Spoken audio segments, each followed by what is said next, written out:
欢迎来到全新栏目《都市传说》，我是传说案内人 H。在这个板块里，我们将一起探寻那些神秘的都市传说，并尝试从不同角度揭开真相，为您的聊天增加一些新奇的素材。今天我们要聊聊巴拿马文件这个话题。2016年4月，巴拿马律师事务所莫萨克·方塞卡的机密文件被公之于众，震惊了全球。国际调查记者联盟 ICIJ 通过德国报纸公开的文件，揭示了在开曼群岛、维尔京群岛等避税天堂进行跨境金融交易、离岸交易和资金藏匿的行为。自1970年代起，文件涉及的数量高达1150万份，牵涉到20万家公司，其中还包括了72名国家元首、政府首脑、政治家及其亲属、世界著名的运动员和体育组织的重要人物等精英和富豪。他们通过与空壳公司的交易，逃避了大量应缴税款。这次泄露的影响非常深远。爱尔兰首相贡劳格松因妻子涉嫌通过空壳公司藏匿资产而受到质疑，短短2天后便辞职。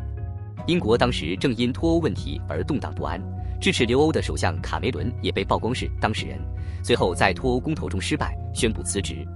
有观点认为，这次辞职在一定程度上也受到了巴拿马文件的影响。被指控的国家元首中还包括俄罗斯总统普京，他被指控参与了与离岸交易相关的业务，并协助其扩大。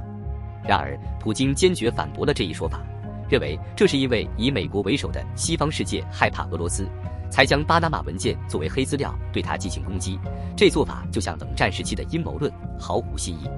令人惊讶的是，尽管美国在避税天堂的投资额高达1万亿美元，但其知名人士和跨国公司并未被曝光，这让人感到十分蹊跷。而 ICIJ 本身也似乎弥漫着阴谋的气息。支持该机构的慈善的赞助商里包括了洛克菲勒、卡内基、开放社会基金等罗斯柴尔德家族的派系，还有信奉希特勒选民思想的福特财团，以及将危险的转基因食物送上普通百姓餐桌的克罗格财团等恶名昭彰的财团和组织。再补充一个背景知识，其实避税在美国本土并没有太多的道德束缚，因为美国人独立的初衷就是要摆脱英国女王的征税。同时，由于各州政策执行不同，像特拉华州这样的地区在美国本土就拥有避税天堂功能。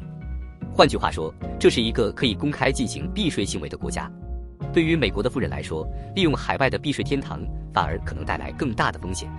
结合上面的线索，会不会有这样一种可能，某个隐藏在暗处的庞大势力试图通过巴拿马文件来达到一石二鸟的目的？